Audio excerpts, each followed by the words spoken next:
The morning sun was just coming up when Rosa Santos started her car. It was an old car, 15 years old, with a dent on the side and a radio that only worked sometimes. But it ran, and that was all that mattered. Rosa turned the key twice before the engine started. She smiled a little. The car was like her, old and tired, but still working. Rosa was 45 years old. She had worked as a cleaner for 20 years. Her hands were rough from all the cleaning products she used every day. Her back hurt most mornings from bending and scrubbing, but she never complained. She had a daughter to raise, and that was all that mattered to her. "Mama, I'm ready," a voice called from the small apartment. Maria came out wearing jeans and a simple t-shirt. She was 19 years old with long dark hair that she tied back in a ponytail. She had her mother's brown eyes and her father's smile. Her father had died when she was 10. She still missed him every day. "You don't have to come with me today," Rosa said. "You should rest. You worked at the coffee shop last night." Maria shook her head. "I want to come. Besides, I like helping you." That was partly true. Maria did like helping her mother. But there was another reason she went to the Riverside Country Club with her mother. A secret reason that she had never told anyone. They drove for 30 minutes through the city. The sun was fully up now. They passed big houses with perfect lawns and expensive cars in the driveways. These were not their houses. Rosa and Maria lived in a small apartment on the other side of town where the rent was cheap and the walls were thin. The Riverside Country Club sat on a hill overlooking the river. It was the fanciest place in the whole city. Rich people came here for weddings, parties, and fancy dinners. The building was white with tall columns in front. The lawn was so green it almost didn't look real. Everything here was perfect and expensive. Rosa parked her old car in the back parking lot where the workers parked. The member parking lot in front had sports cars and luxury cars that cost more than Rosa would make in 10 years. "Big wedding this weekend," Rosa said, as they walked to the back entrance. "The Thompson family. Very rich people. Very important," Maria nodded. She had heard about this wedding. Everyone who worked at the club had been talking about it for months. The Thompson family was one of the richest families in the state. Their son was getting married, and they had spent a fortune on this wedding. 300 guests were coming. There would be flowers everywhere, a live band, dancers, and food from a famous chef. Rosa and Maria went inside through the service entrance. They changed into their cleaning uniforms in the small break room. The uniforms were simple, gray dresses with the club logo on them. Rosa had worn the same uniform for years. Maria had gotten hers when she turned 16 and started helping her mother on weekends and after school. "The ballroom needs to be perfect," said Mrs. Patterson, the head housekeeper. She was a strict woman with gray hair and sharp eyes. "Mr. Thompson himself will inspect it this afternoon. No dust, no spots, nothing out of place." "Yes, ma'am," Rosa said quietly. Mrs. Patterson looked at Maria. "You help your mother, but don't touch anything expensive. Last month, one of the girls broke a vase. It cost $2,000. She had to pay it back from her salary for 6 months." Maria nodded. "I'll be careful." They got their cleaning supplies and went to the ballroom. Maria's heart beat a little faster as they walked down the long hallway. The ballroom was her favorite place in the whole club. Not because it was beautiful, though it was, but because of what was in it, the grand piano. It sat in the corner of the ballroom, black and shining like a sleeping giant. It was a Steinway, one of the best pianos in the world. Maria had looked it up on the internet one day. It cost $150,000. More money than she could imagine. Rosa started dusting the chandelier. Maria started cleaning the windows, but her eyes kept going back to the piano. She loved that piano more than anything. When she was alone in the ballroom, she would sit at it and play. She had taught herself to play by watching videos on her phone and practicing on an old keyboard she had bought at a yard sale for $20. The keyboard at home only had 61 keys, and some of them stuck. But it was enough to learn. She would watch videos of famous pianists copying their finger movements. She would read about music theory on free websites. She practiced every night after her mother went to bed, using headphones so she wouldn't wake anyone. But playing on the real piano here at the club was different. The keys were smooth and perfect. The sound was rich and beautiful. When she played this piano, even the simple songs she knew sounded magical. "Maria, stop dreaming and clean," Rosa said gently. "Sorry, Mama." They worked all morning. They dusted every surface, cleaned every window, and polished the wooden floor until it shined. By lunchtime, the ballroom looked perfect. "Go eat," Rosa said. "I'll finish up here." Maria took her lunch, a peanut butter sandwich she had made that morning, and sat in the break room. Other workers came and went, talking about their lives, complaining about the rich people who came to the club. "Did you hear?" said Carmen, one of the waitresses. "Richard Blackwell is coming to the wedding. He's friends with the Thompson family." "Who's Richard Blackwell?" asked a new worker. "You don't know Richard Blackwell." Carmen laughed. "He's only one of the richest men in the country. Made his millions in real estate. Owns half the buildings downtown." "I heard he's mean," said another waitress. "My cousin worked at one of his buildings. He fired her because she was 5 minutes late one day." "Rich people don't care about regular people like us," Carmen said. "To them, we're invisible." Maria listened quietly. She had never met any of these rich people. She only saw them from far away, serving drinks or cleaning rooms. They never looked at her. It was like she didn't exist to them. After lunch, Maria went back to help her mother. Rosa was tired. Maria could see it in her face. Her mother worked too hard, always worried about money, always worried about Maria. "Mama, sit down." "I'll finish," Maria said. "No, we need to sit, please." Rosa sat down in one of the chairs. She closed her eyes for a moment. Maria felt a pain in her chest. Her mother deserved better than this. Deserved to rest, deserved nice things. But life had not been kind to them. Maria's father had been a carpenter. He had loved music, loved to sing. He had promised to buy Maria a real piano one day. But then he got sick. The medical bills took all their savings. When he died, there was nothing left. Rosa had to work 2 jobs just to keep their apartment. Maria finished cleaning. She checked the time. 3 o'clock. The club would be busy with members coming for afternoon tea and golf. No one would come to the ballroom for at least an hour. "Mama, can you go get more cleaning supplies from the storage room?" Maria asked. "We're almost out," Rosa nodded and left. As soon as she was gone, Maria walked to the piano. Her heart was beating fast.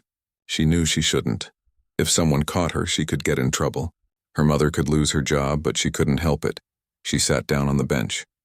She looked at the black and white keys. She placed her fingers on them, feeling the smooth ivory. Then she began to play. She played a song by Debussy, Clair de Lune. It was her favorite song. She had practiced it 1,000 times on her cheap keyboard at home. But here on this beautiful piano, it sounded like heaven. She closed her eyes and let the music flow through her fingers. She forgot where she was, forgot about being poor, forgot about being invisible.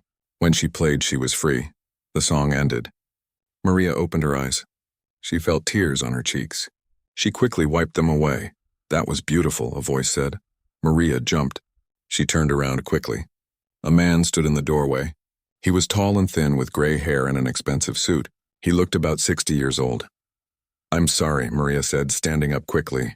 "I shouldn't have, I was just—" The man held up his hand. No, don't apologize. Where did you learn to play like that?" Maria felt her face get hot. I taught myself." "Yourself?" The man looked surprised. "No lessons?" "No, sir, just videos and books from the library." The man walked closer. "What's your name?" "Maria. Maria Santos." "Well, Maria Santos, you have a gift. A real gift," he smiled.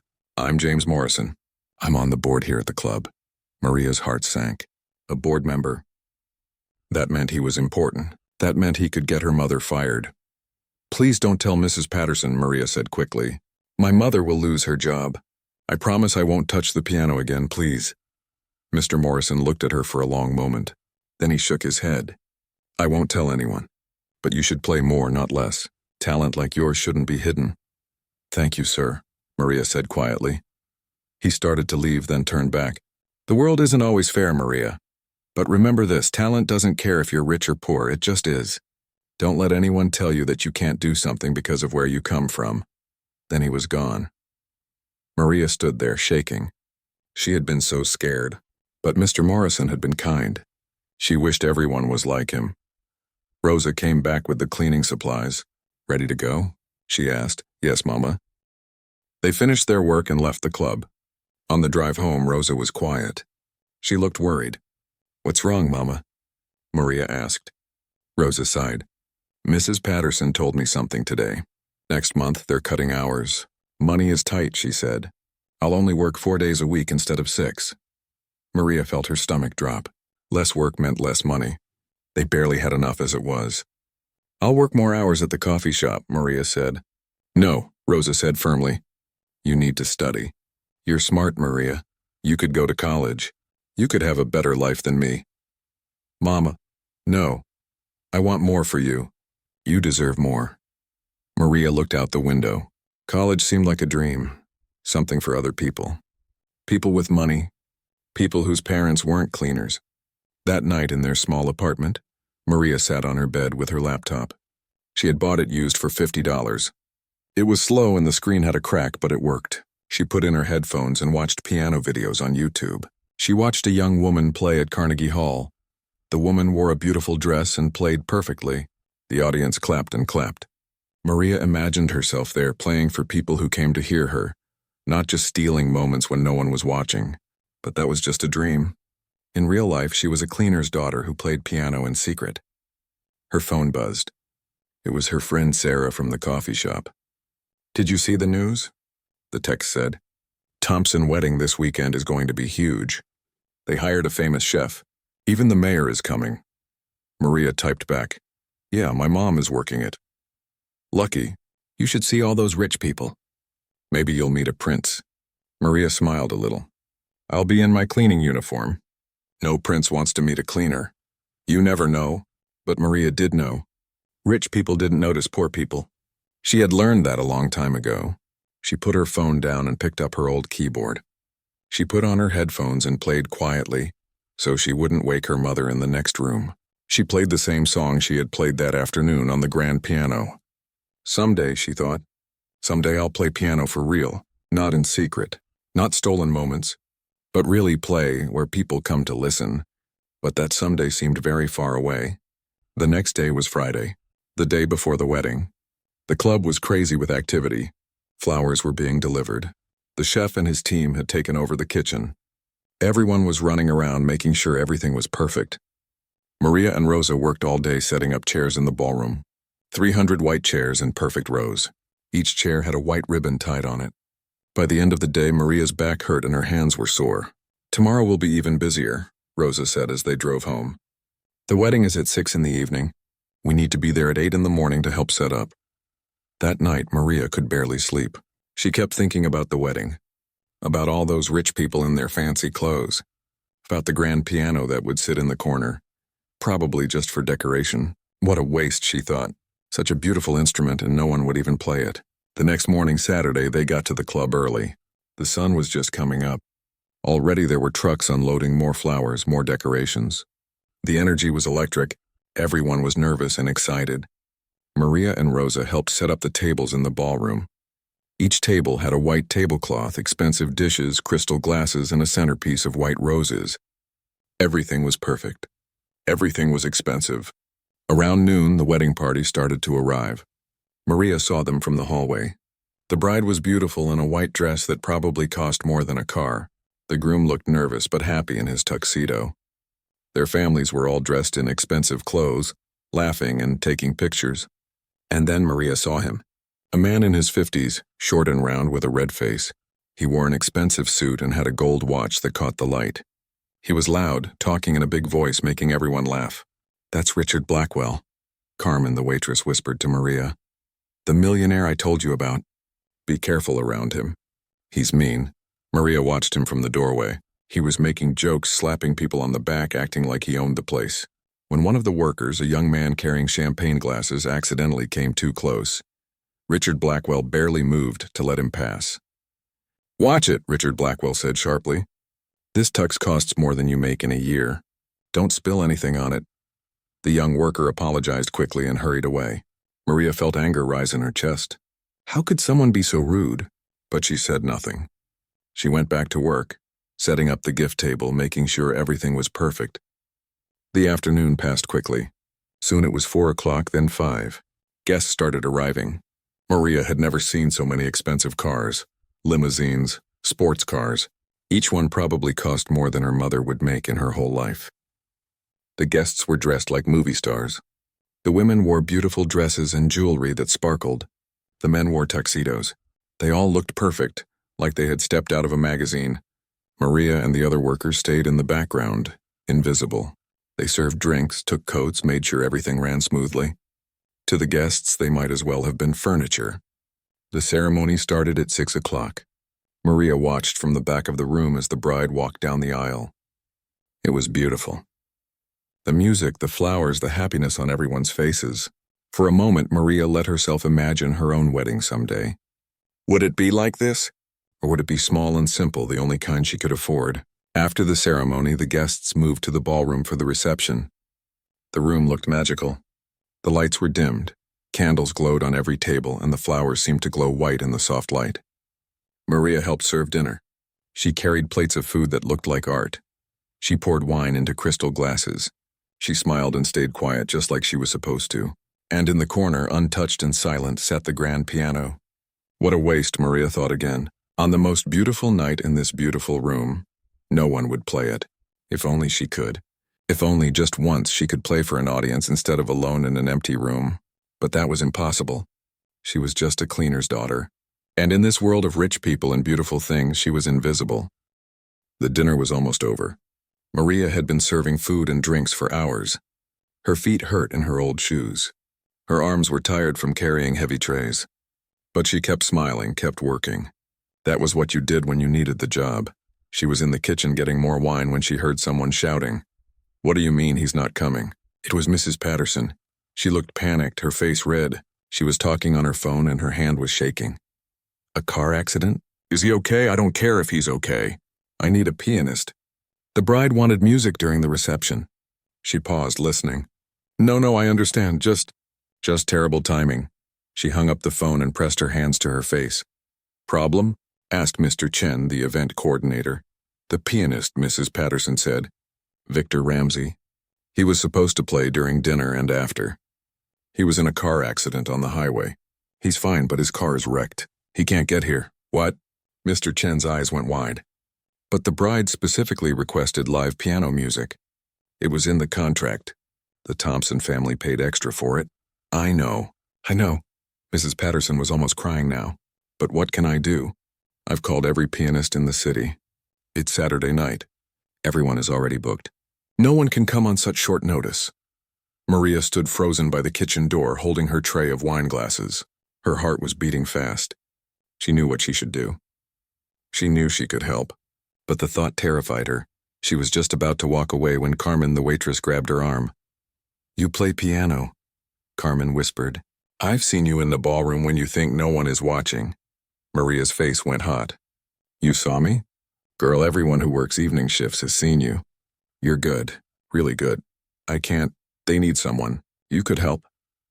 Maria looked through the doorway at the ballroom. All those rich people.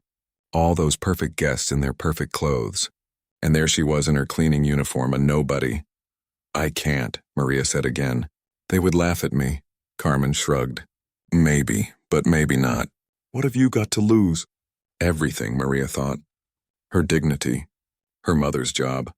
But she took a deep breath and walked toward Mrs. Patterson. "Excuse me," Maria said quietly. Mrs. Patterson turned around, her face still red with stress. "What is it?" "I'm busy. I heard about the pianist. I know how to play piano." Mrs. Patterson stared at her. Then she laughed. It wasn't a mean laugh, but it wasn't kind either. It was the laugh of someone who didn't have time for jokes. "You? Play piano?" "Yes, ma'am. I've been teaching myself. I could play something simple. Just background music, until you find someone else." Mrs. Patterson looked at her like she had said something crazy. "This is a $150,000 Steinway piano. This is the Thompson wedding. These are important people, I know. I just thought, no, absolutely not. We'll just tell them the pianist couldn't make it. They'll understand." Maria nodded and stepped back. She felt stupid. Of course they wouldn't let her play. What had she been thinking? She went back to serving wine. But 15 minutes later, she heard raised voices from the hallway. She peeked out and saw Mrs. Patterson talking to a tall woman in a beautiful white dress. "The bride." "What do you mean there's no music?" the bride was saying. Her voice was rising. "I paid $20,000 for Victor Ramsey to play at my wedding." "Where is he?" "Mrs. Thompson, please understand." "I don't want to understand. I want piano music. This is my wedding day. It's supposed to be perfect." The bride was crying now, black makeup running down her face. Her new husband was trying to calm her down. Other guests were starting to notice. Mrs. Patterson looked desperate. She spotted Maria standing nearby. "You," she said. "That girl who said she plays piano. Get over here." Maria walked over slowly, her heart pounding so hard she could hear it in her ears. "This is Maria," Mrs. Patterson said to the bride. "She says she can play piano. I don't know if she's any good, but—" The bride looked at Maria, really looked at her. Saw her cleaning uniform, saw her simple clothes and her scared face. "You're a cleaner," the bride said. "Yes, ma'am. But I can play. I promise I can play something nice, something that would sound good." The bride looked at her husband. He shrugged, looking tired and overwhelmed. "Can we at least hear her play?" the groom asked Mrs. Patterson. "I suppose," Mrs. Patterson said. She didn't sound happy about it. They walked to the ballroom. Some of the guests noticed and followed, curious about what was happening. Maria's hands were shaking. Her legs felt weak, and then she saw him, Richard Blackwell. He was standing near the piano with a group of other rich men, all holding glasses of expensive whiskey. "What's going on?" Richard asked, his big voice carrying across the room. "We're going to hear if the cleaner can play piano," someone said, laughing a little. Richard's face broke into a big smile. "The cleaner? You're joking. The pianist had an accident," the bride explained. "She says she can play." Richard walked closer to Maria. He looked her up and down like she was something strange he found on the bottom of his shoe. "You?" he said. "You can play this piano?" He gestured to the Steinway like it was a sacred object. "I can try, sir," Maria said quietly. Richard laughed. It was a loud laugh that made other people laugh too. This should be entertaining. A cleaner on a $150,000 piano. What's next? Are we going to let the dishwasher conduct the orchestra? More people laughed. Maria felt her face burning. She could see her mother Rosa standing in the doorway of the kitchen, her face full of worry. "Please," the bride said, sounding tired. "Can she just try?" Richard waved his hand. "Oh, by all means. Let's lower our standards. It is the 21st century after all." He took a long drink of his whiskey. "But when she ruins the evening with her—" "What was it you learned? YouTube videos?" He laughed again. "Don't blame me." Maria walked to the piano. Her legs felt like they might give out. She could feel everyone watching her. Over 100 pairs of eyes. She could hear people whispering, some giggling. She sat down on the bench. The same bench she had sat on 100 times before. But this time it felt different. This time people were watching, judging. "Any requests?" Richard called out. "How about chopsticks? That's probably more her level." The men around him laughed. Maria's hands were shaking so badly she could barely place them on the keys. "Please," the bride said quietly.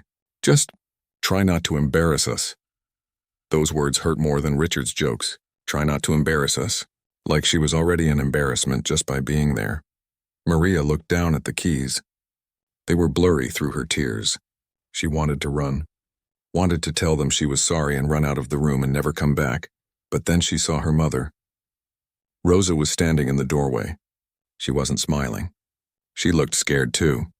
But she gave Maria a small nod. A nod that said, "You can do this." Maria thought about her father. About how he used to tell her she could be anything she wanted. About how he promised her a piano one day.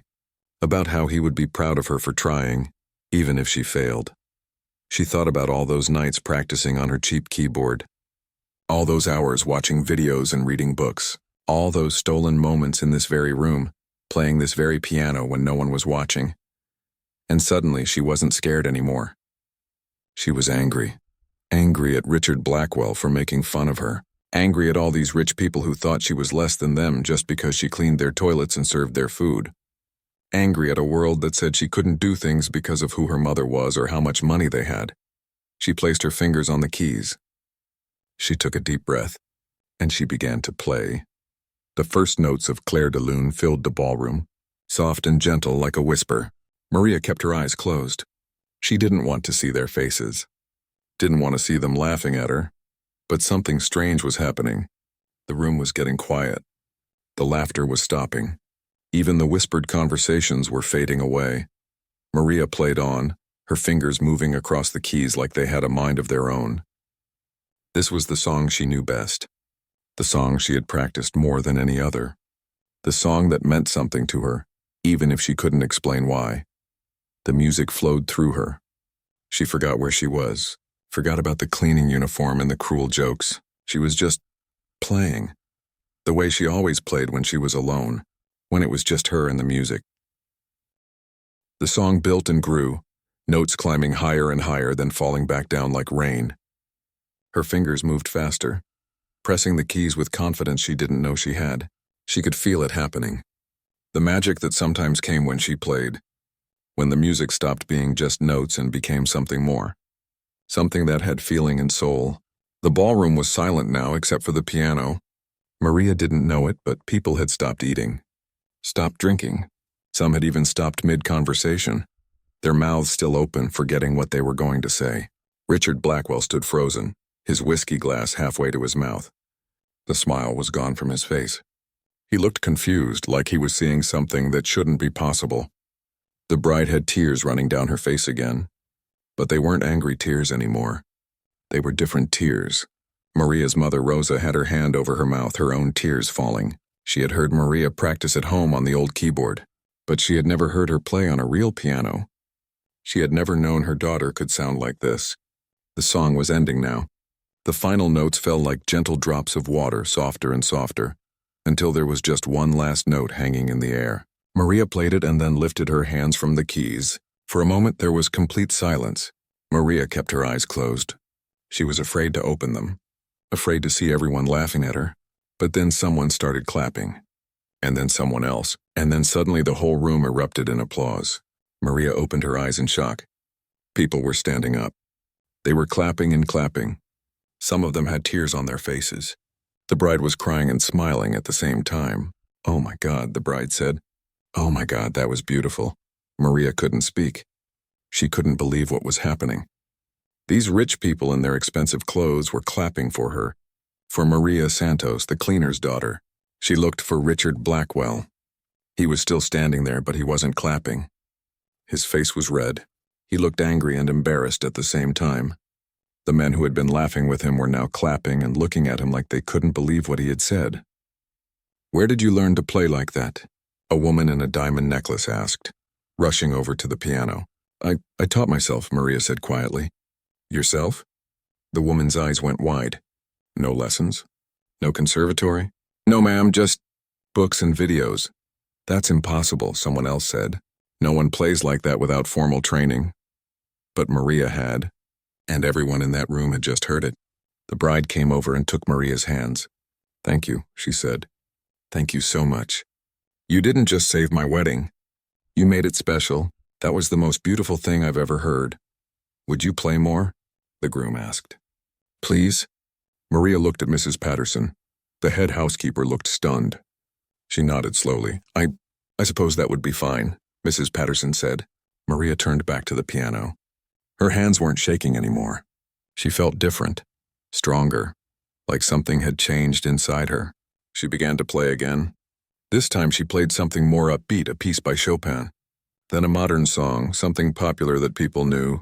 She played, and people danced and laughed and celebrated. But every now and then, Maria would look up and see Richard Blackwell watching her from across the room.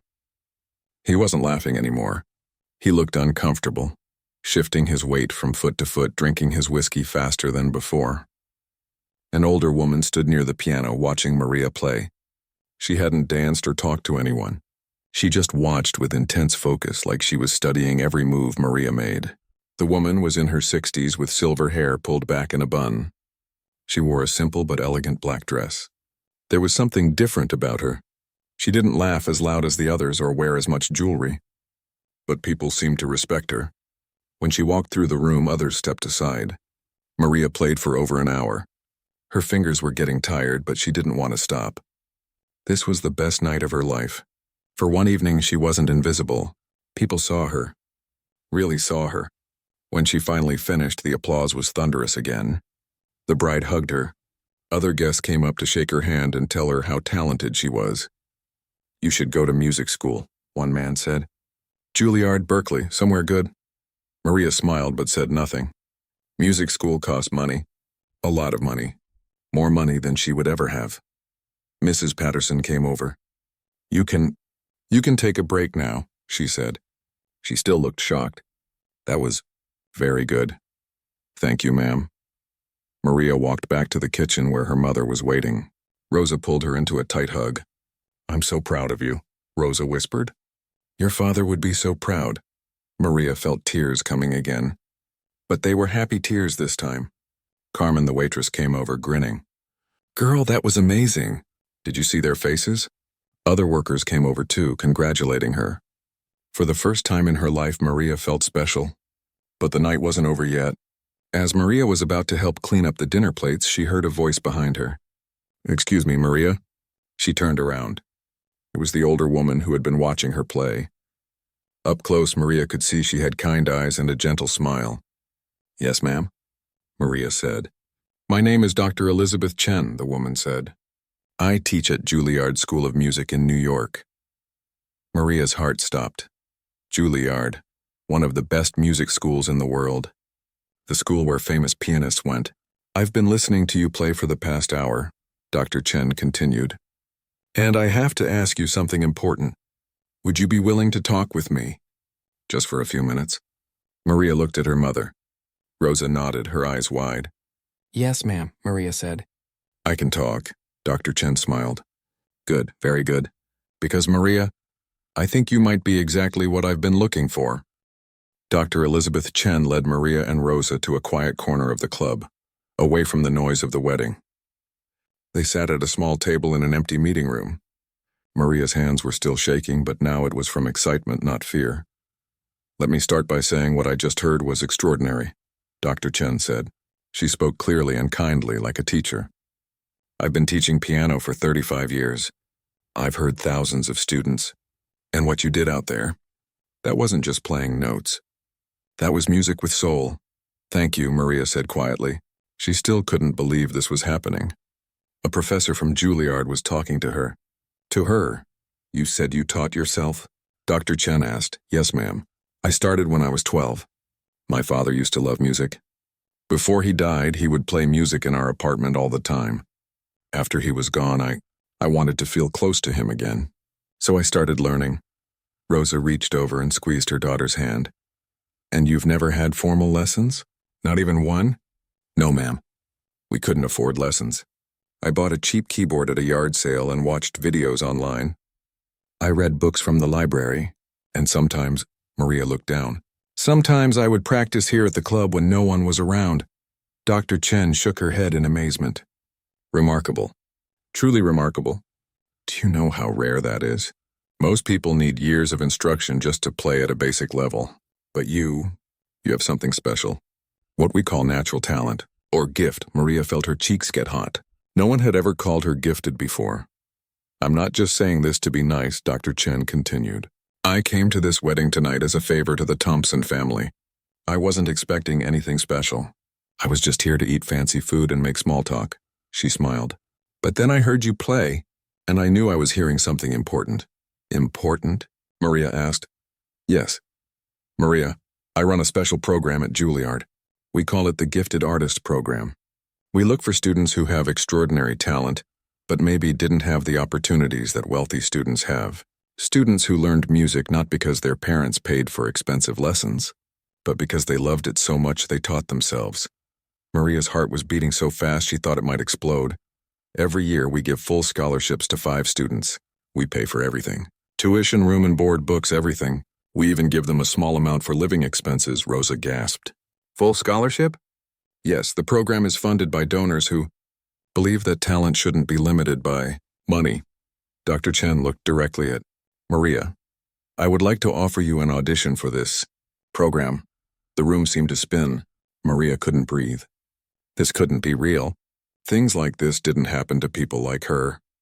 An audition? She finally managed to say. Yes, you would come to New York, to Juilliard. You would play for a panel of judges.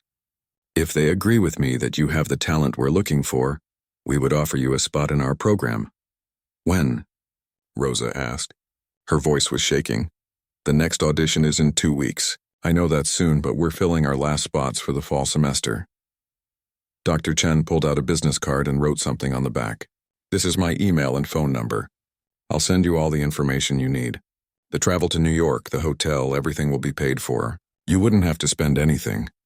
Maria took the card with trembling hands. She stared at it like it might disappear.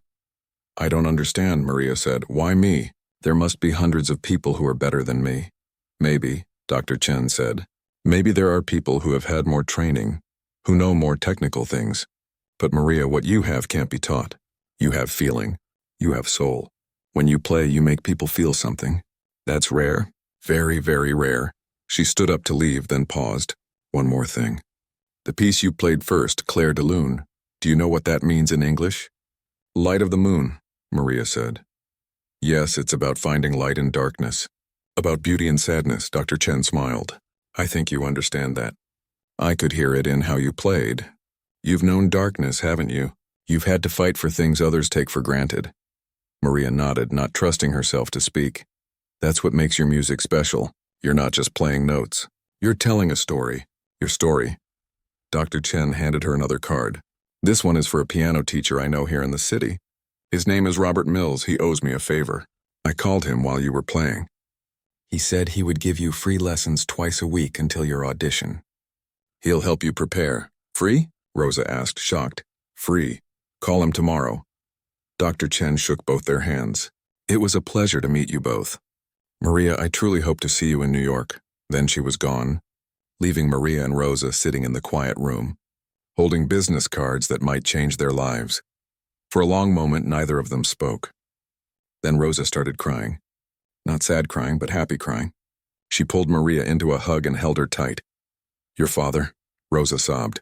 He would be so happy, so proud. Maria was crying too.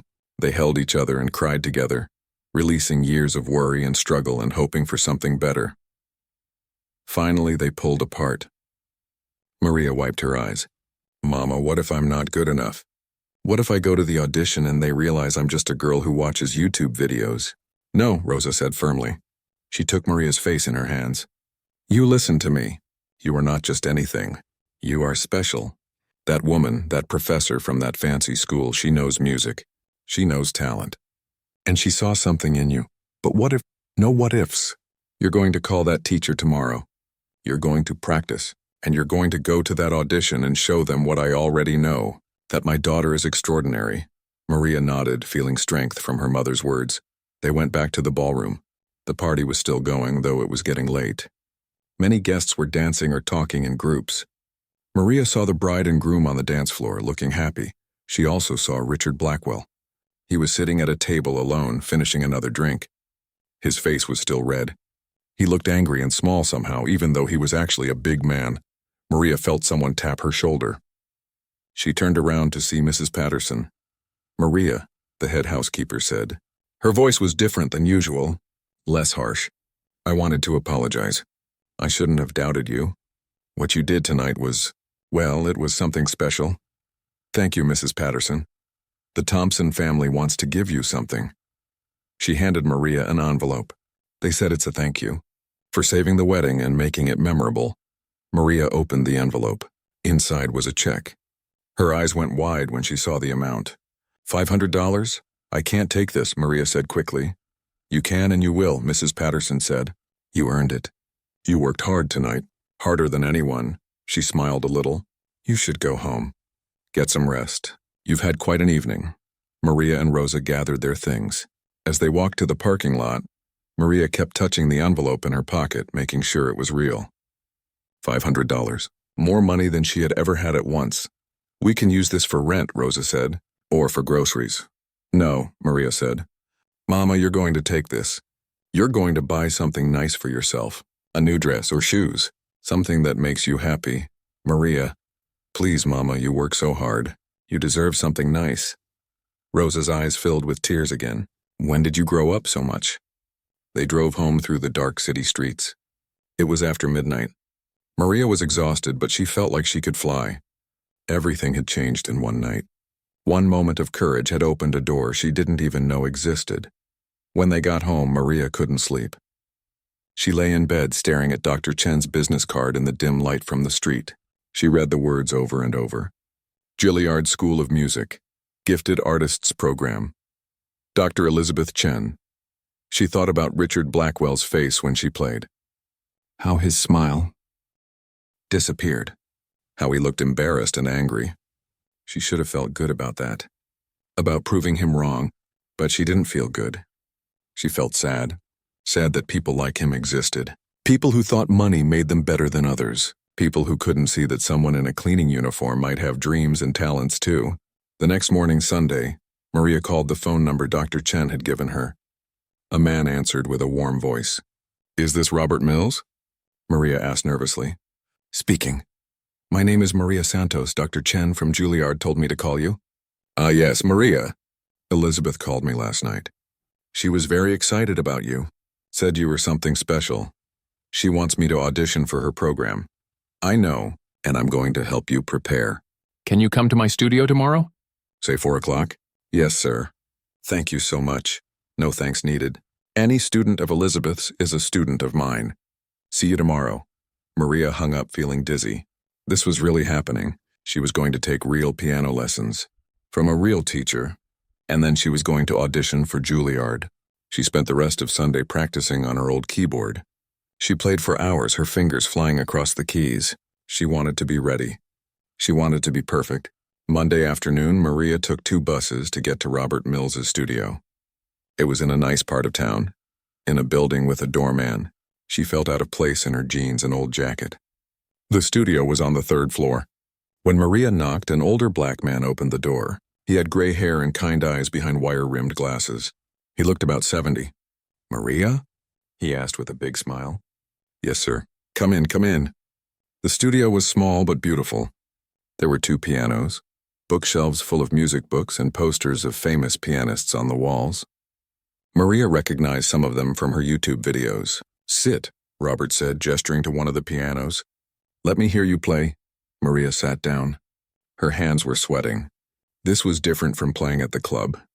This was a real piano teacher. Someone who would hear every mistake. "What should I play?" she asked. "Whatever you want. Play something you love." Maria closed her eyes and began to play Clair de Lune again. It was her safe song, the one she knew by heart. When she finished, Robert was quiet for a moment. Then he said, "Elizabeth was right. You are special." "But I made mistakes," Maria said. "I hit wrong notes. My timing was off in some places." "Yes, you did," Robert agreed. "Your technique needs work. Your posture needs adjustment. There are many things I can teach you." He leaned forward. "But the one thing I can't teach, the most important thing you already have. You have music in your soul. Some pianists play music. You become the music." Over the next 2 weeks, Maria went to Robert's studio 4 times a week instead of twice. He didn't charge her anything. Even though his normal rate was $100 per lesson, he said it was his gift to her. He taught her about proper hand position, about breathing while she played, about feeling the music not just in her fingers but in her whole body. He gave her new pieces to learn, harder pieces that pushed her skills. "You've been teaching yourself for 7 years, Robert said during one lesson. "You've done the work of someone who studied for 3 or 4 years with a teacher. But there are gaps in your knowledge. We need to fill those gaps." Maria practiced every spare moment, at home on her old keyboard, at the club on the grand piano when no one was around. Her fingers hurt. Her back hurt. But she didn't care. Rosa watched her daughter transform. Maria had always been quiet, always kept to herself. But now she had purpose. Now she had hope. The day before the audition, Robert gave Maria one final lesson. "You're ready," he said. "I've taught you everything I can in 2 weeks. The rest is up to you. What if I freeze?" Maria asked. "What if I get nervous and forget everything? Then you take a breath and start again." "Maria, these judges aren't looking for perfection. They're looking for potential. They're looking for that spark that Elizabeth saw in you. Just be yourself. Play from your heart." That night, Maria and Rosa flew to New York. It was Maria's first time on an airplane. She pressed her face to the window, watching the lights of the city disappear below them. Dr. Chen had arranged everything. A hotel room near Juilliard. A town car to pick them up from the airport. It felt like a dream. The hotel was nicer than anywhere Maria had ever stayed. The bed was soft. The bathroom had thick towels and nice soap. Rosa kept touching everything, amazed. "Is this really our life right now?" Rosa asked, sitting on the bed. "Just for tonight," Maria said. Tomorrow we go back to reality.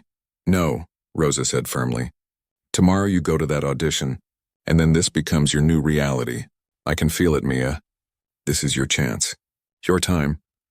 Maria lay in the fancy hotel bed, unable to sleep. She thought about everything that had led to this moment. Her father's death. Her mother's hard work. All those nights practicing in secret. The wedding. Richard Blackwell's cruel jokes, Dr. Chen's kind eyes. Tomorrow everything would change. One way or another. She just had to play. The morning of the audition, Maria woke up before her alarm. The sun was just starting to come up, painting the New York sky in shades of orange and pink. She lay in bed for a moment, her heart already racing.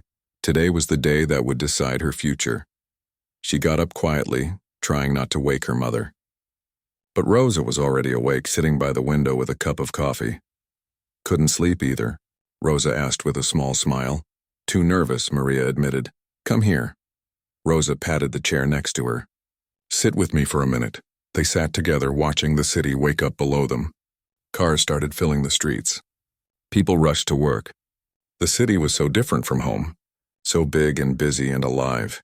Your father and I used to dream about you, Rosa said softly. Before you were born, we would talk about what kind of person you would become, what you would do with your life. She took Maria's hand. He would have loved to see this. To see you going to Juilliard to audition, he would have been so proud. I wish he was here, Maria said, her voice breaking. He is here, in your heart, in your music. Rosa squeezed her hand. Now go get ready. Show them what a Santos girl can do. Maria showered and put on the one nice dress she owned. It was simple and black, bought at a discount store. Nothing like the fancy dresses the other applicants would probably wear. But it was clean and neat, and it was hers. Rosa helped her with her hair, braiding it back from her face. Beautiful, Rosa said. You look like a real pianist. At 9 o'clock, a car came to take them to Juilliard. Maria's hands were shaking as they drove through the streets of Manhattan. She had seen pictures of the school online, but nothing prepared her for seeing it in person. The building was modern and impressive, all glass and steel. Students walked in and out carrying instrument cases, looking confident and talented. Maria suddenly felt very small. You belong here just as much as they do, Rosa said, reading her daughter's face.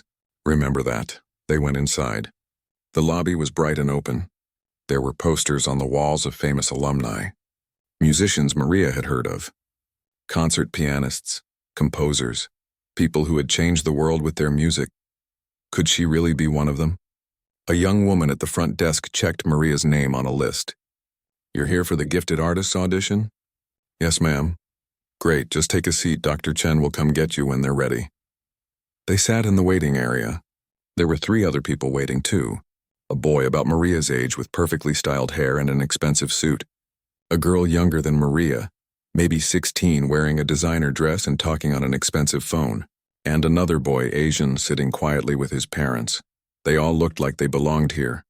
Like they were born to be musicians. Maria felt her confidence crumbling. What was she thinking? She was a cleaner's daughter who learned piano from YouTube. She had only taken 2 weeks of real lessons. These people had probably studied their whole lives. I can't do this, Maria whispered to her mother. Yes, you can. Look at them. They're nervous too, Rosa interrupted. Look closer, Maria looked. The boy in the expensive suit was bouncing his leg up and down. The girl on the phone kept tugging at her dress. The quiet boy was breathing deeply like he was trying to calm himself. They were all scared. Just like her. See, Rosa said. We're all just people. You have just as much right to be here as anyone. Dr. Chen appeared in the hallway. She smiled when she saw Maria. Maria, I'm so glad you came. She shook hands with both Maria and Rosa. How was your trip? Good, Maria said. Thank you for arranging everything. Of course.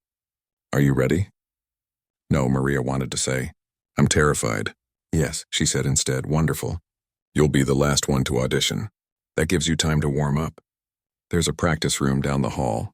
Take all the time you need.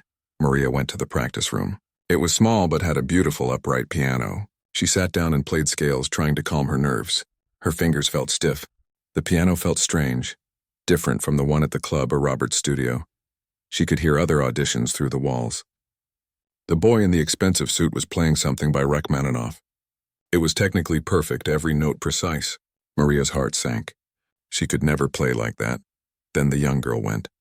She played Chopin fast and flashy, her fingers flying across the keys. It was impressive. So impressive. Maria put her head in her hands. She didn't belong here. She should just leave now, save herself the embarrassment. But then she thought about Robert's words. They're not looking for perfection. They're looking for that spark. And she thought about her father. About how he believed in her even when she was just a little girl banging on a toy keyboard. And she thought about Richard Blackwell's face at the wedding. How he had laughed at her. How he had thought she was less than everyone else. She would not give up. Not after coming this far. At 2 o'clock, Dr. Chen came to get her. "We're ready for you, Maria." Maria followed her down a long hallway. Her legs felt weak. Her heart was pounding so hard she could hear it in her ears. They entered a large audition room. In the center was a beautiful grand piano, even nicer than the one at the club. And facing it were 5 people sitting behind a long table. The judges, Dr. Chen was one of them. The others were 2 older men and 2 women, all looking serious and important. They had folders in front of them with what must be Maria's information. "This is Maria Santos," Dr. Chen introduced her. Maria, these are my colleagues. Professor David Goldstein, Professor Anna Martinez, Professor James Wu, and Professor Sarah Bennett. They all nodded at her. No one smiled. "Take your time getting comfortable," Professor Goldstein said. He had a thick gray beard and wore reading glasses. "When you're ready, you can begin." Maria walked to the piano. The bench was the perfect height. The keys gleamed under the lights. She could see her reflection in the polished black surface. She sat down and adjusted the bench slightly. She placed her hands on the keys. They were cool and smooth.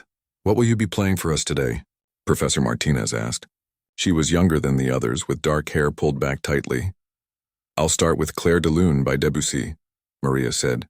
Her voice sounded small in the big room. Then Chopin's Nocturne in E-flat major. And finally, an original composition I wrote called For Papa. She had stayed up late the night before, finishing the piece she had been working on for months. It was her tribute to her father. The song she wished she could have played for him. "Whenever you're ready," Professor Wu said. Maria took a deep breath. Then another. She thought about everything she had learned from Robert. Posture, breathing, feeling the music, but most of all, she thought about why she was here. Not to prove anything to these judges. Not to show off. But because she loved music. Because it was the one thing that made her feel whole. She began to play. The first notes of Clair de Lune filled the room. Maria closed her eyes and let the music flow through her. She wasn't playing for the judges. She was playing for herself. For her father. For every moment of struggle and hardship that had led her here. The melody was sad but beautiful, like moonlight on water. Her fingers moved across the keys with grace and confidence. She made a small mistake in the middle, hit a wrong note, but she didn't panic. She just breathed and continued like Robert had taught her. When the song ended, she opened her eyes. The judges were writing notes. Their faces showed nothing. She moved immediately into Chopin's Nocturne.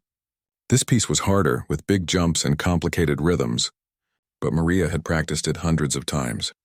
Her hands knew where to go. The music swelled and fell, passionate and emotional. Maria felt tears forming in her eyes, but she blinked them back. She had to focus, had to make every note count. The final chord rang out, holding in the air for a long moment before fading to silence. More note-taking. Still no reactions from the judges. Now came the hardest part. Her original composition. The piece she had never played for anyone except her mother. "This last piece," Maria said quietly, "I wrote for my father. He died when I was 10. He loved music. He promised to buy me a piano one day, but he got sick before he could. This is the song I wish I could play for him." She put her hands on the keys and began. The melody started soft and gentle like a lullaby. Then it grew more complex, showing all the emotions she felt about her father. Love, loss, longing, hope. The notes climbed higher and higher, like reaching for something just out of grasp. Then it fell back down, becoming soft again, accepting, peaceful. The final notes were simple, like a whisper, like saying goodbye.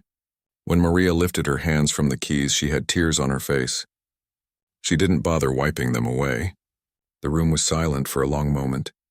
Then Professor Bennett, the older woman with white hair, spoke. Her voice was gentle. That was one of the most moving performances I've heard in 20 years of teaching. Maria looked up in shock. Professor Bennett had tears in her eyes too. Your technique needs work, Professor Goldstein said, his voice gruff. Your posture could be better. Your timing was off in places. Maria's heart sank. Here it came. The rejection. But, he continued, you have something we can't teach. You have soul. You have passion. You understand music not just as notes on a page, but as a language of emotion. Professor Wu nodded. Dr. Chen told us about you. How you taught yourself. How you learned from videos and library books. That's extraordinary. Most self-taught musicians have terrible habits that take years to break. But you've developed good instincts.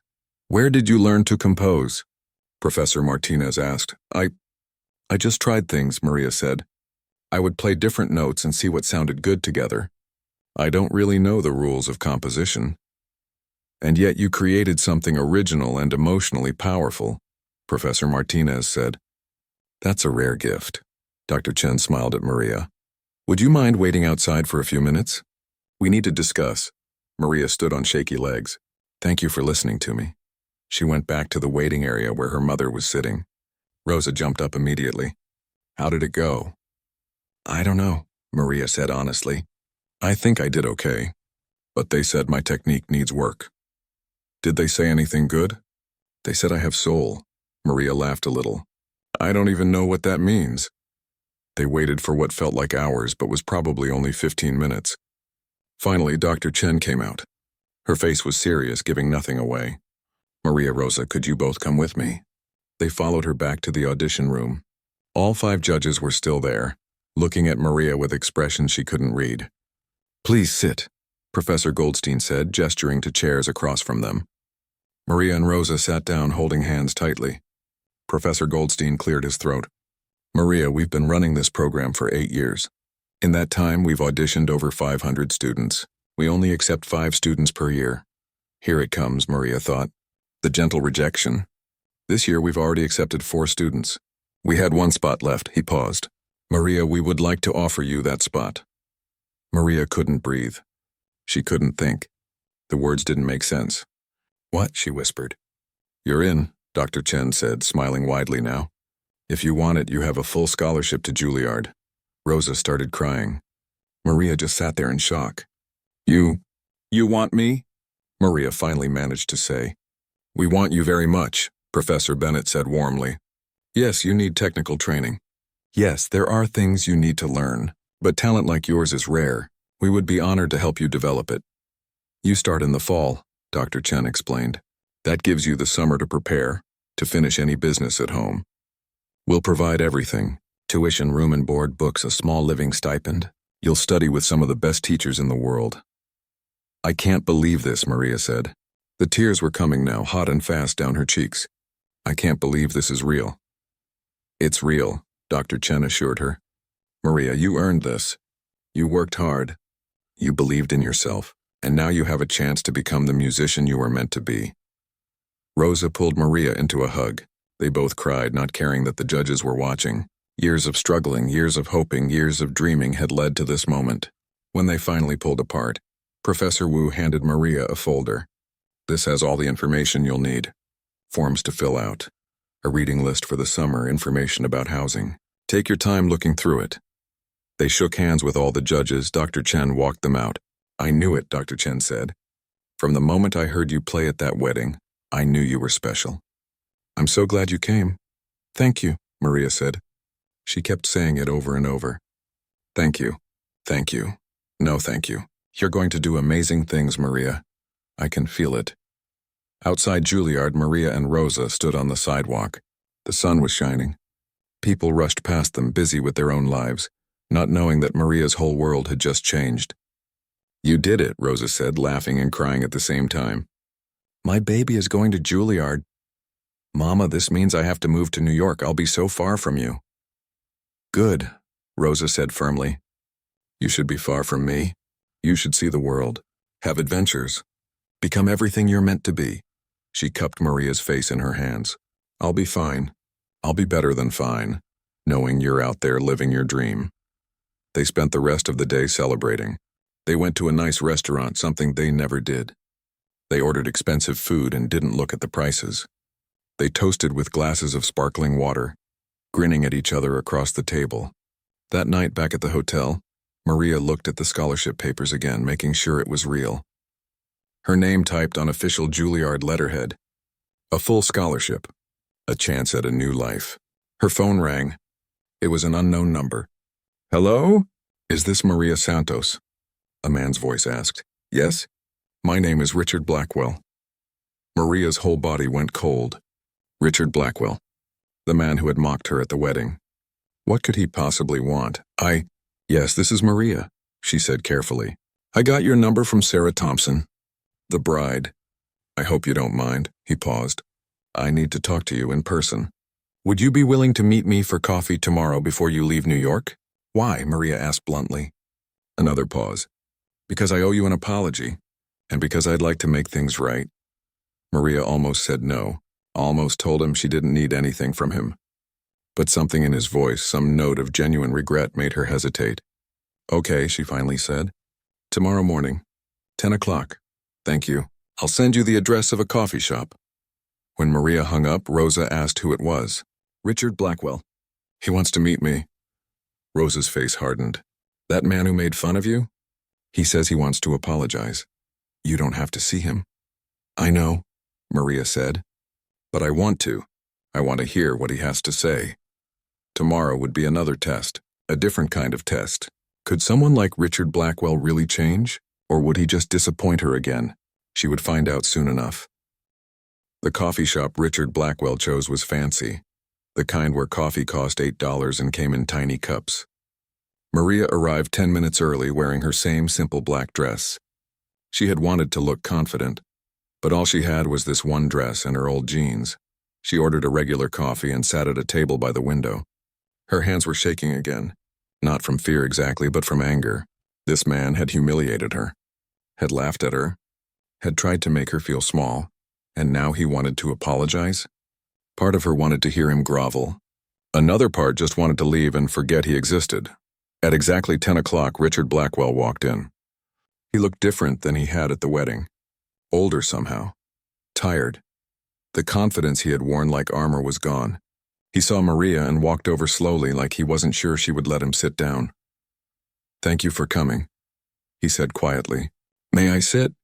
"It's a free country," Maria said. Her voice was cold. He sat down across from her. He had ordered nothing, just sat with his hands folded on the table. For a long moment he said nothing. Then he took a deep breath. "I want to start by saying I'm sorry, truly deeply sorry for how I treated you at that wedding." Maria said nothing, just waited. "There's no excuse for what I said, how I acted, making fun of you like that in front of all those people." He shook his head. "It was cruel and wrong." "Yes, it was," Maria agreed. She wasn't going to make this easy for him. "Can I tell you something? And I'm not saying this to make excuses, just to help you understand." "Go ahead." Richard looked out the window for a moment like he was gathering his thoughts. "I grew up poor, very poor. My father was a janitor. My mother cleaned houses. We lived in a tiny apartment, 6 of us in 3 rooms. I wore secondhand clothes and ate school lunch because we couldn't afford anything else." Maria's expression didn't change, but inside she was surprised. She had assumed he was born rich. "When I was young, maybe 13, I went to a fancy school on scholarship. Public school wasn't good in our neighborhood, so my mom fought to get me into this private school. I was the only poor kid there. The other students, they made fun of me constantly. My cheap shoes, my old backpack, the way I talked. They called me the janitor's son." He paused, his jaw tight. "There was this one time we had to give presentations in front of the class. I was so nervous I could barely speak. I stuttered through my presentation, and when I finished, one of the rich kids started laughing. Then another. Soon the whole class was laughing. Even the teacher smiled. Maria felt a twist in her chest. She knew that feeling. That shame. I promised myself that day I would never be poor again, that I would become rich and powerful, so no one could ever make me feel small like that again." He looked directly at Maria. "And I did become rich, very rich. But somewhere along the way, I became the thing I hated. I became that kid who laughed at others. That's not an excuse, Maria said firmly. No, it's not, Richard agreed. Nothing excuses what I did to you. You were brave enough to try something scary, to risk failing in front of everyone, and I mocked you for it. I became the bully I used to hate. He pulled an envelope from his jacket pocket and placed it on the table. When I heard you play that night, really play, I felt something I haven't felt in a long time, shame. Deep, horrible shame. Because you proved me wrong. You proved that talent and worth have nothing to do with money or status. I didn't play to prove anything to you, Maria said. I know. You played because you love music. Because it's part of who you are. That makes what you did even more remarkable. He pushed the envelope toward her. I heard you got into Juilliard. Congratulations. Thank you, Maria said stiffly. I want to help you. I know the scholarship covers tuition and basic expenses, but I also know it's not much. You'll need better clothes for performances, music books, maybe eventually your own piano. New York is expensive. Maria looked at the envelope but didn't touch it. What's in there? A check and a promise. I don't want your money. I know you don't, and that makes me want to give it even more. Richard leaned forward. Maria, I have more money than I could spend in 3 lifetimes. Money that sits in banks doing nothing. I can't take back what I said. I can't undo the hurt I caused. But I can do this. I can help you follow your dream without worrying about money. How much? Maria asked, even though she told herself she wouldn't take it. $50,000 for the first year. And then we can discuss after that depending on what you need. Maria's mouth fell open. $50,000. That was more than her mother made in 2 years. I can't accept that, she said immediately. That's too much. It's nothing to me. But it could mean everything to you. He pushed the envelope closer. Take it, not as charity. Think of it as an investment. An investment in talent that should be supported. Maria stared at the envelope. Part of her wanted to throw it back in his face. To tell him she didn't need anything from him. But another part, the practical part that had worried about money her whole life, knew how much this could help. Not just her, but her mother too. There's one condition, Richard added. What? That you let me set up scholarships for other young people like you. Kids who have talent but no money. Kids who are working in kitchens or cleaning buildings or whatever they have to do to survive. I want to find 5 kids every year and pay for their music education. But you have to help me set it up. Help me find them. Maria was quiet for a long time. She looked at Richard Blackwell's face. He looked sincere. Sorry. Human in a way he hadn't at the wedding. Why? She finally asked. Why are you really doing this? Because when I heard you play, I remembered something. I remembered being 13 years old, terrified in front of that class. I remembered what it felt like to be judged for things I couldn't control. And I realized I've become the kind of person who makes others feel that way. He shook his head. I don't want to be that person anymore. I want to be better, Maria thought about her mother's words. About forgiveness. About how holding on to anger only hurt yourself. She reached across the table and took the envelope. Okay, but on one condition of my own. Name it. The first scholarship you give. It goes to a student my mother chooses. Someone who works at the country club or knows someone there. Someone who needs help like I did. Richard smiled for the first time. A real smile, not the fake one from the wedding. Deal. They shook hands. Maria left the coffee shop feeling strange. She had gone there expecting to feel angry, to reject whatever he offered. But instead she felt something else. Hope, maybe. Hope that people could change. That mistakes didn't have to define someone forever. When she told her mother about the meeting, Rosa was quiet for a long time. Do you think he means it? Rosa finally asked. I don't know, Maria admitted. But I think he's trying. And maybe that's enough. Maria and Rosa flew home the next day. As the plane took off, Maria looked down at New York getting smaller below them. In 3 months, she would come back. This time not as a visitor, but as a student, as someone who belonged there. The months passed quickly. Maria kept working at the coffee shop and helping her mother at the club. But now everything felt different. She had a future to look forward to. Robert Mills gave her lessons twice a week, preparing her for Juilliard. He taught her advanced techniques, introduced her to new composers, pushed her to be better. You're going to do great things, he told her during their last lesson. I'm proud to say I was one of your teachers. With Richard Blackwell's money, Maria bought her mother a new car. Not fancy, but reliable. One that started the first time, every time. Rosa cried when she saw it. "You should save this for school," Rosa protested. "Mama, you've been driving that old car for 15 years. You deserve this. Let me do this for you." They also set up the scholarship program. The first recipient was Carlos, a 17-year-old boy whose father worked in the kitchen at the country club.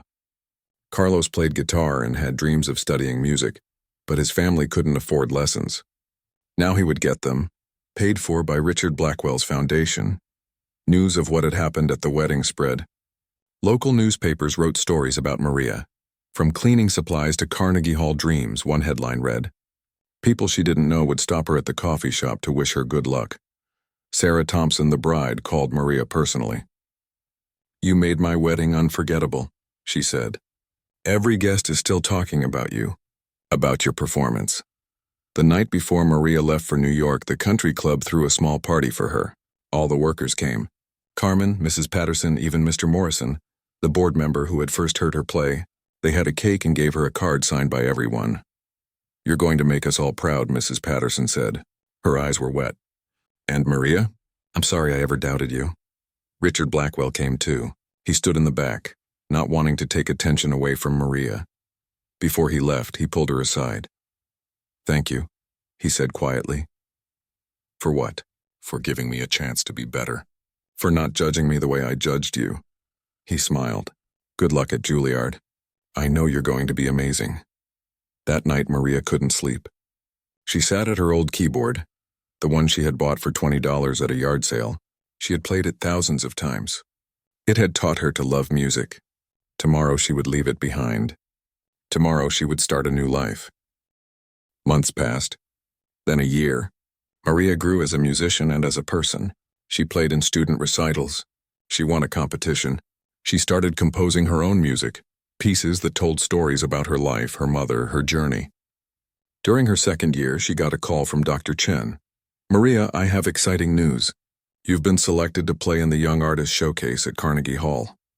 Carnegie Hall, the most famous concert hall in America. Maria had to sit down, her legs suddenly weak. "When?" she managed to ask.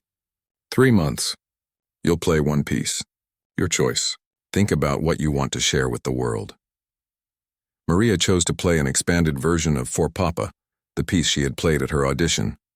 She worked on it every day, perfecting every note, adding new sections that showed how she had grown as a musician and a person.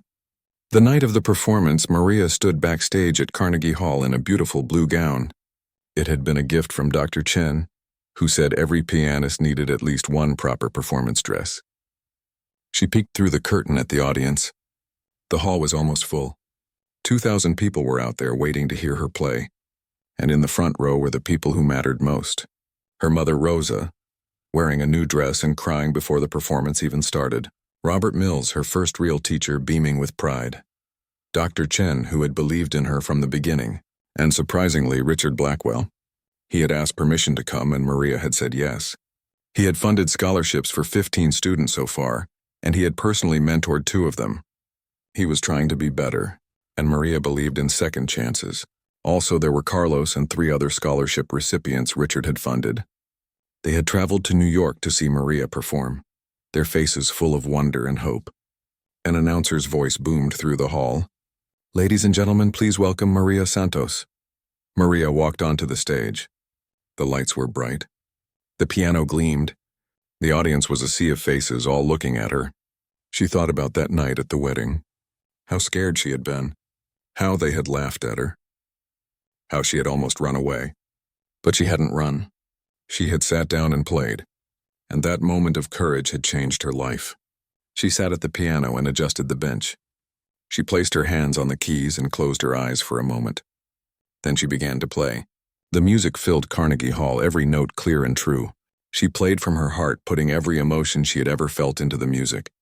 Love for her mother. Grief for her father. Gratitude for the people who had helped her. Hope for the future. The piece built and built, the notes climbing higher and higher. Her fingers flew across the keys. She was crying now, but she didn't stop. The tears were part of the music too. The final section was soft and gentle, like a prayer. Like a thank you to everyone who had believed in her. The last note hung in the air, pure and perfect, before fading to silence. For a moment the hall was completely quiet. Then the applause started. It started like rain, a few people clapping, then more. Then everyone was standing, clapping and cheering. The sound was like thunder. Maria stood and bowed. She looked at her mother, who was openly sobbing and clapping so hard it must have hurt. She looked at Dr. Chen, who nodded with satisfaction. She looked at Richard Blackwell, who had tears on his cheeks and was clapping as loud as anyone. She had done it. The girl who had learned piano from YouTube videos. The cleaner's daughter who everyone had laughed at. She had played at Carnegie Hall. After the performance, Maria was surrounded by people congratulating her. Critics who wanted interviews. Other musicians who wanted to collaborate. Teachers who offered master classes. But the first person she hugged was her mother. "Papa would be so proud," Rosa whispered. "We did it, Mama. Together." That night there was a small reception. Richard Blackwell approached Maria, carrying 2 glasses of champagne. "For you," he said, handing her one. "Though I suppose you should check if you're old enough first?" Maria laughed. She was 21 now. "I think I'm okay." They clinked glasses. "That was extraordinary," Richard said. "Truly. I've been to hundreds of concerts in my life. That was one of the best. Thank you. And thank you for coming. It means a lot." "Maria, can I ask you something?" "Sure. Do you forgive me? For what I said that night at the wedding?" Maria thought about it. Really thought about it. "Yes," she said finally. "I forgive you. What you did was wrong, but you've worked hard to make up for it. You've helped a lot of people, including me." Richard's shoulders relaxed like he had been carrying a heavy weight. "Thank you. That means more than you know." 2 years later, Maria graduated from Juilliard with honors. She was offered positions with 2 orchestras and a teaching job at a prestigious music school. But she had other plans. She moved back home to the city where she had grown up. She rented a small studio and started teaching piano, but not at a fancy school. She taught at community centers, at public schools in poor neighborhoods. She taught kids whose parents couldn't afford lessons. She called her program Light of the Moon, after the Debussy piece that had changed her life. Maria also continued performing. She played concerts all over the country, sometimes even internationally. She became known not just as a talented pianist, but as someone who used her platform to help others. On the 5-year anniversary of that wedding night, Maria returned to the Riverside Country Club. They had asked her to play at a charity fundraiser. The same ballroom, the same piano, but everything was different now. She wasn't wearing a cleaning uniform.